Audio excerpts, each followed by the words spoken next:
about the 144,000? Let's pray. Our Heavenly Father, which art in heaven, hallowed be thy name. Thy kingdom come, thy will be done on earth as it is in heaven. Give us this day our daily bread, and forgive us our debts as we forgive our debtors. And lead us not into temptation, but deliver us from evil. For thine is thy kingdom, and thy power, and thy glory, forever and ever. Amen. I miss you guys already. Wasn't even that long either. I just did a video. But I miss you guys a lot. And then I got this download from the Lord, right? I was like, man, I'm going to do this. He started showing me the 144,000. And he told me to do a tarot reading about what's coming, like all the preparations, all the challenges, like all the different, circumstances we all go through, just people praying against us, stuff like that, to get us prepared, for the battle at hand. Just stuff like that. So let's see. And great intents been set for the 144,000 and where we're all at, in terms of, our ascensions, like how far have we ascended, where have we, where are we going to truly, where is the best place to be at before we're, called all in the same area all at once with the 144,000. We're all going to be in one central area. Sometime in the next 2 years, it's looking like maybe 3.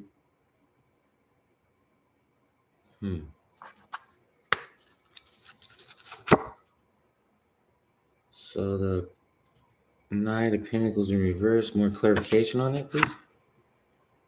Oh, wait, a little more clarification than that. Okay, it looks like according to these 3 cards, that they're going to come and present, and in reverse, their dirty offer.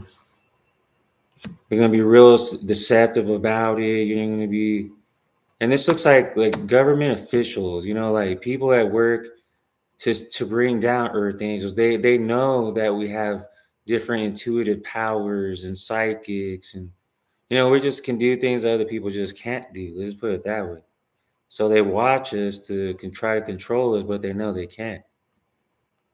But anyways, and we're hard at work fighting it off. Just fighting off that whole entire, black magic, the whole thing. Oh, because, we're going to be rejoicing. All 144,000 of us will be rejoicing after every battle we win together as a whole unit. Yeah, because we're taming the beast. The ones that will come against God. And then we will be the ones that bring justice one day to the Father in heaven and his wills, because we're all hermits. We'll always stay within. And then, okay, clarify 3 Pentacles, please. The Lovers, see, and then we're all going to meet our other 144, the other chosen one in our life. We will meet them eventually. We will get married. All of the 144,000, we will all, basically, we're all soulmates, but some of us are, higher power soulmates, stuff like that. It's hard. That's for another day. Boom. Knew someone was going. I don't even want to talk about that person. Okay, boom. Okay, and there we go. And then that's okay. Well, let me get clarification on 6 of Wands, please. The pig hard at work. Hard at work. See, hard at work to make sure that we get to that one central area. So all of us will be abundant, having a lot of money, so we can just pick up, leave, do what we got to do. We'll all be able to help one another, anyways. Stuff like that. And the 2 of Cups, because we're going to find our soulmates, because a lot of us are stars, we're in the community helping people. We're star seeds. We're, just God's chosen ones, earth angels. We're out there trying our best to motivate people to see that they can be the light in the darkness. It is possible. And then boom, Ace of Cups. And that's damn right, Jesus said. He's like, that's right. Oh, because if you don't listen, the tower's going to hit. I would listen. Well, now I want to clarify that because it's just, yeah, see, it's just people that thought they rejoiced too soon, trying to bring down earth angels, trying to siphon our vampire, stuff like that, trying to vampire our energy or so. It was rejoicing way too soon. Now they're saying we win. We always win. No matter what our families do, whoever tries to take our energy as earth angels, we always conquer and alchemize their energy. Thank you, Jesus, for giving me your negative energy. Laugh at them psychically, literally connect to and laugh at their freaking face like you're stupid. Stop freaking trying to put curses on me because it never works. Because I will absorb your freaking energy and keep it for myself and then manifest off of you. And I've been doing it the whole time. I'm supposed to be dead. Remember all your unaliving spells, all your please. Y'all would love to know where I live too. My family is in the Mexican mafia. They're in the Eastern Stars, the Masons, and they would sure love to know where because they said I got a big mouth. I talk about the truth. That's why. I might be very spiritual. I might be a prophet of God. I might be an earth angel, but at least I'm not lying about how I'm literally going through hell. And I could teach you how to get through it too. And not let people control your mind and try to put fear in you just because they could shoot you with a gun or kill you with a knife. So what? Thank you. Thank you for sending me to Jesus. If he lets you, because my ancestors are insane, doing hauntings on people, giving them karma. The karma is for real. That karma is for real, man. When you mess with people that are chosen, that's on another level. It just is. It's just on a whole nother level. But life is what it is, Life is what it is because it's just you have to learn that God is in control so that way if people come against you, you'll know how to battle it, You'll know how to like conquer whatever it is that's coming your way. Because life is way too short, man. It just is. I've been focusing on that actual message that how life is just really short. And people don't really, it seems like they don't focus on trying to better their mind to heal themselves so that way they can truly grow into what they're called to do or whatever they truly love to do. But a lot of people don't, when I'm around, speaking to people and stuff like that, we just really focus on working hard or taking care of our children, stuff like that. But we got to take care of ourselves too. But a lot of us don't want to do that because they think it's like, like you're being bad somehow by thinking of yourself. Like it's selfish almost. And it's not selfish. If you don't help yourself, you can't really help people anyway. You won't be able to help people if you don't help yourself. I know that for sure because I didn't do this for years. Like, I would just go with the flow with everything. Pretty much everything in life, I would just go with the flow. And one day I woke up with the Lord and I was like, man, I really have been wasting a lot of time, haven't I? He said, sure have. You wasted a whole lot of time, bro. You wasted a whole lot of time. I was like, my bad, Jesus. He's like, nah, at least you're going to get it right now. Now you're going to get out there. You're going to tell the people. You're going to be the light in the darkness. You're going to share your testimony with the people. Show them it is possible. Yeah. That's what I love about the Father in heaven. His actual knowledge on how to bring our, like say you're having some kind of I don't know, suicidal tendency or something, or, you're just maybe drinking too much or whatever, like whatever's trying to bring you down. And then God tries to help you. And if you put the big hand up, like, nope, don't want it, then he'll be like, okay. He doesn't battle with you if that's what you think. Like, he's not going to beg you. He just look at you like, well, I guess that's your problem. I was trying to help you, but I'm not going to leave you. He's not going to leave us, but it just feels that way. That he left you somehow, but he really didn't. So yeah, kind of funny that sometimes we think Jesus leaves us, but he never does. He never leaves us nor forsakes us. We leave him. Well, I'm glad I don't do that anymore, but I really sensing him intuitively right now. He really wants me to tell y'all, whoever's watching, that he really loves you. No matter what you do in the dark, no matter how much you try to pray against people, he said that he loves you and that he wants you to remember your roots. Remember where you're from. You're really lost in what has happened to you in the past, he said. But wake up to the future and today and live for today, he said, and watch how you will prosper and watch how you will become great. Because no matter what you do, life is what it is. It's gonna be short. You're gonna look at life like, what did I just do? Why did I waste my life? I'm worrying about what people are doing to me. That's how I've conquered my whole family. I don't let them beat me in anything. No matter what betrayal they do, they're shocked that I even get through betrayals. Like they look at me like, okay, how did you get through this betrayal? Which is literally betrayed you with the most craziest betrayal ever. And you literally walked through it like it didn't even happen. 111 on the clock. And to me, it's just something that I'm like, man, because I don't care. I just don't. I can't. 111 on the clock.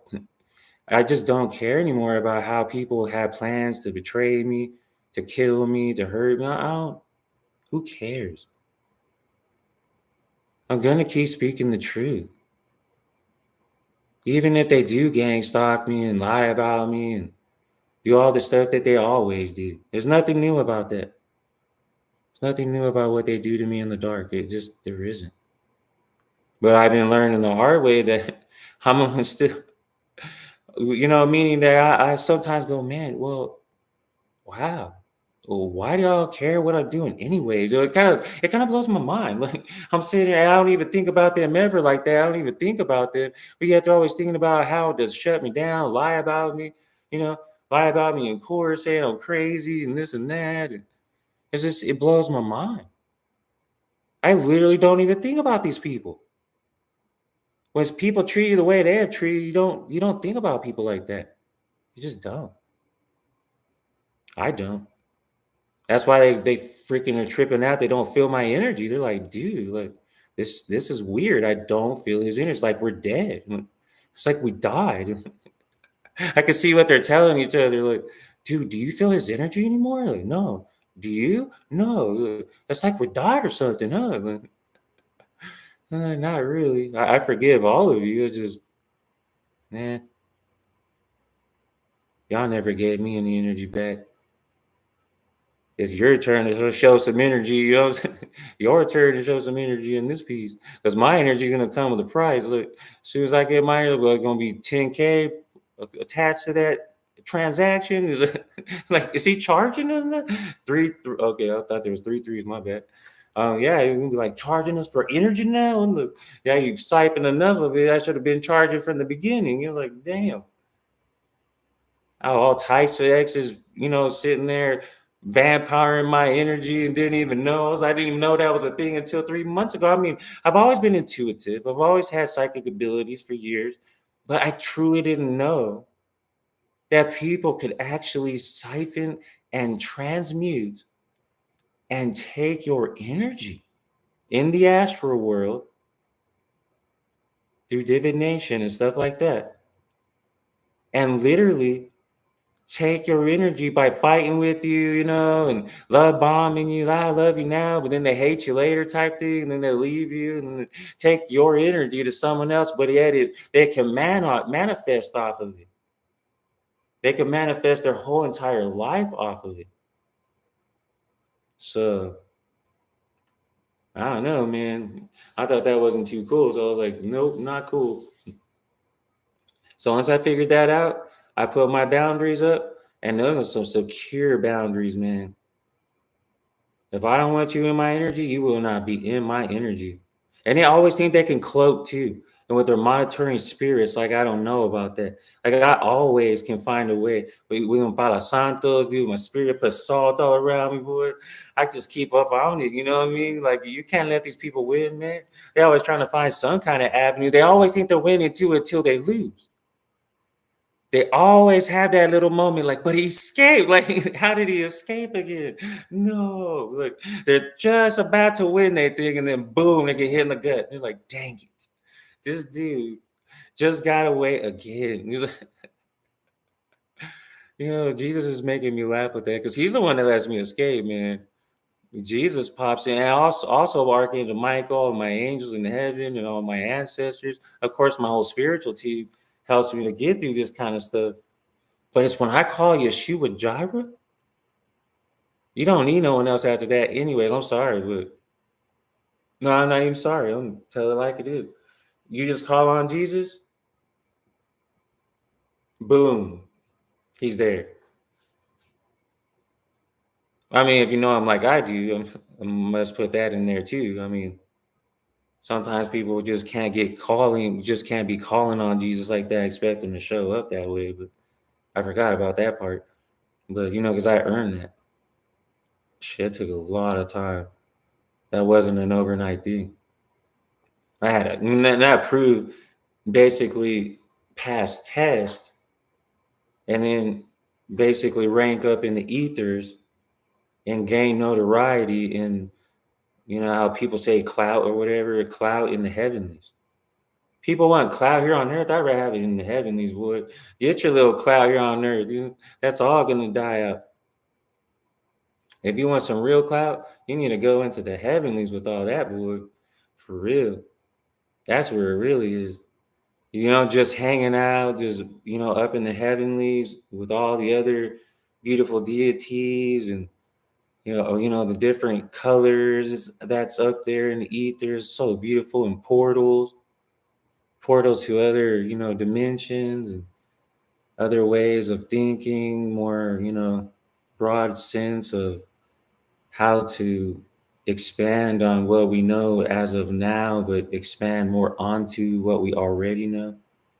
Like gaining more knowledge on how to truly, communicate to one another, even psychically, to have a better knowing when it comes to Christ and what he expects out of us every single day, to become one as a one vessel, but in a likeness, not in like some kind of a robotic, like, basically like a cult type of thing where you're being controlled somehow. It's a willingness to be one mind. That's different. If you're asking a collective of people, then look at them and say, hey, if you love Jesus and you've already gotten saved and you put the Father above all things and everything in your world and everything, you love Jesus with all your heart. And you have a bunch of people like you around you that do that, and they admit it with their mouth. I love Jesus with all of my heart, and he saved my life, and I will die for him, and I will live for him. Then the next question is going to be, well, do we all want to join this fight together as one? Because all of us as one are stronger than we are as individuals. And that's how the enemy operates. The enemy operates as individuals in a battle. We operate as one. And if you have 144,000 collective earth angels, all one mind, one spirit, one soul, you can't beat that, man.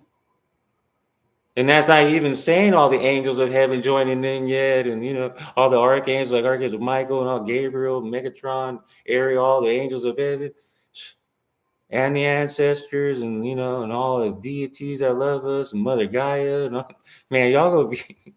This is way too much with us that could be against us. There's just way too much that's with us. There's just way too much. You just can't win. And they don't get it. They really think this is something. I really believe that when we say there are more with us than there ever will be against us, I think they think we're just doing that to be some kind of cocky, like, uppity type of person because they don't actually have knowledge of Christ, or else they wouldn't do that in the first place. So people, I mean, in general, people wouldn't be bullies or try to overtake you or, try to be just foolish. People that don't actually use their mind, they don't use their crown chakra over their heart chakra or even sacral chakra or even throat chakra at that. They just go at it, they just do whatever.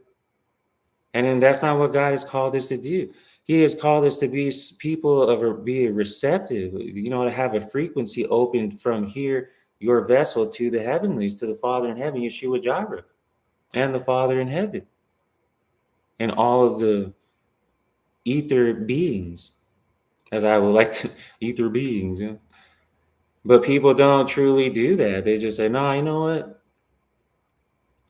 I'm gonna live in the 3D matrix up in here in the world, on earth. People love the 3D version of heaven for some reason on earth in the 3D form. That's why they don't manifest properly either. Because I'm an alchemist, you can manifest, but people manifest in the 3D instead of in the 5D and above. If you literally know Jesus Christ, Yeshua Jireh, like I do, you will be able to manifest things that will blow people's mind, especially your health. People have tried to kill me with unalive spells, and I'm still alive. And they have their best practitioners, best necromancers, their best wizards, and they could not beat me at all. Because my rank in heaven is insane. I had to earn it, though. I'm not allowed to just sit here and say one thing on YouTube, and Jesus ain't going to be like, well, I'm going to hold you accountable, my Douglas. You like to talk a lot about how you earned your earth angel wings, and you're lying. I would be in trouble is my point. So I don't lie to people about being an earth angel. I had to become celibate to even earn that right and literally do it. You have to literally stop looking at women, all women, the way men do. I got sick of it. I was like, I'm tired of living like that, man. I'm never going to be with that woman anyways. If I'm sitting here fantasizing about her on TV and all this, I'm not even get to meet that. So what's the point? I had to sever and cut off things that don't serve me. And then here I am being anointed as a mug because Jesus keeps telling me stuff about my family, what they plot against me. And then I know things and it freaks them out. And then people are getting haunted because my ancestors don't play. And I'm like, I tried to tell you, don't steal my inheritance. Don't steal stuff from me. You think you won, but when you start getting haunted and you start getting illnesses and stuff that you don't understand and you don't know why it's incurable, then you'll realize that God really doesn't play about earth angels. He truly has called me because of prophetic gifts, like having psychic abilities to actually connect to the Father in heaven through frequencies, like frequency music, which is very good for your soul. If you listen to frequency music, it will liberate you in a way that you just don't get. Because, when you listen to when people are talking, right, when you're hearing music, it just depends on how you think. It tends to overtake your mind subliminally to start actually believing or thinking the way they want you to for that moment. Not all day, not all night, not like some damn robot, but just for that moment you're hearing that music, you tend to kind of relate with that person for that moment, especially if it's negative and it brings you down. Then you'll have a negative thought and won't even realize it. And then it starts to bring you down to the lower vibration instead of the higher vibration. And you don't even know it. That's why I listen to high frequency music, because high frequency music is, man, I love high frequency music, man. It's just another world, it's just something about it that blows my mind. 3333 on the clock. It literally helps me to relax and to see what is the most important thing I should be doing at that moment. Most of the time with frequency music, that's why I love it. But all right, Soul Tribe, I just wanted to come on real quick, share those thoughts with you. All right, then love you guys. Until next time, Soul Tribe. Love you.